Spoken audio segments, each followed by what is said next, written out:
So we are going to learn today free body diagram method of solving any numerical problems. Okay.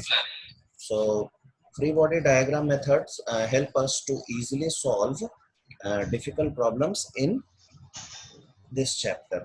Okay. Related to laws of motion.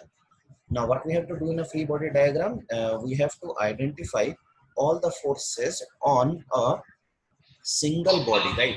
We have to take a single body and draw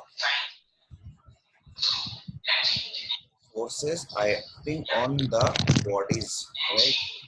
For example,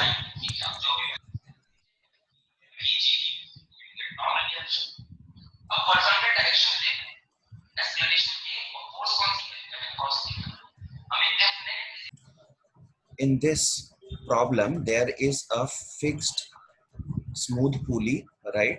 Fixed smooth pulley means the frictional forces are not acting on the pulley, and there are two masses m1 and m2, right, which are hanging from a massless inextensible string, right? Since the string is massless and inextensible, same tension will be acting in both the springs, right? Both the parts of the spring, and the tension is always directed towards the fixed end.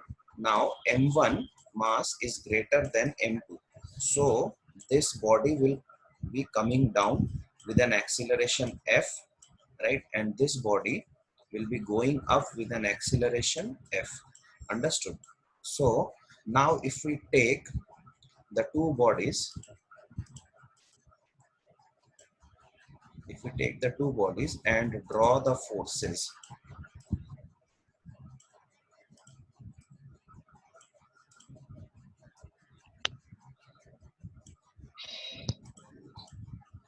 this is m1g and this is tension and this is m1f. So the equation will be, since the m1f force is the resultant force and it is acting downwards, so m1g is greater than m1g is greater than t. So the equation will be m1g minus t is equal to m1f. From here you can write t plus m1f is equal to m1g. Right. This is your first equation. In the second equation, you will be getting from the second body, m2. Right here, force m2g is acting downwards. Again, t is acting downwards, but the net force is acting downwards, right? So this is m2g and this is t, but the resultant force is acting downwards, m2f, right? So the equation, sorry, my mistake, m2f is acting upwards, my mistake, m2f is acting upwards, right? m2f is acting upwards. That means t is greater than m2g. So your equation will be t minus m2g is equal to m2f, right? So you can write t minus m2f is equal to m2g, right?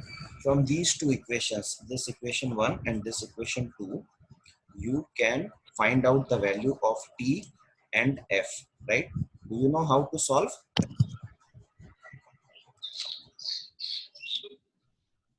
Try to solve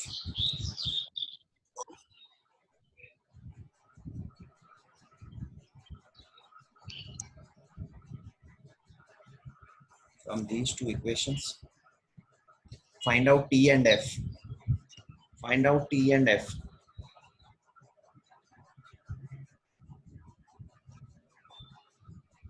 And F. Find out t and f. Subtract first equation from second. You will get f. T will be cancelled out. Subtract first equation from second.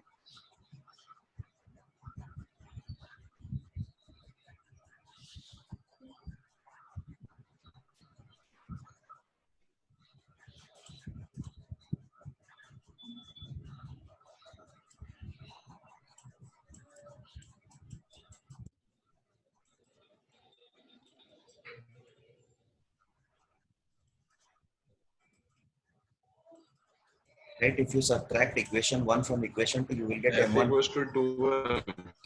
So F is equal to m1 minus m2 into G m1 plus m2.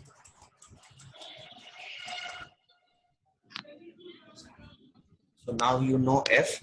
Put the value of F in any one of the equation, you will get the value of T.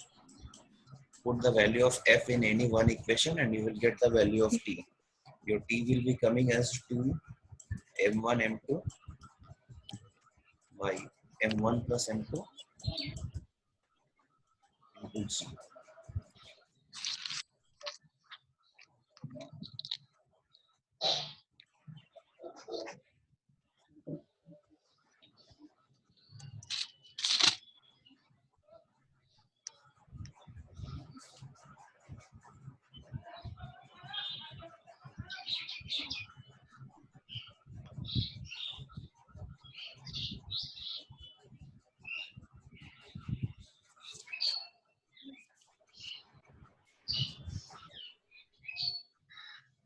So this is how a free body diagram is used to solve the problems, right, in Newton's laws of force of motion.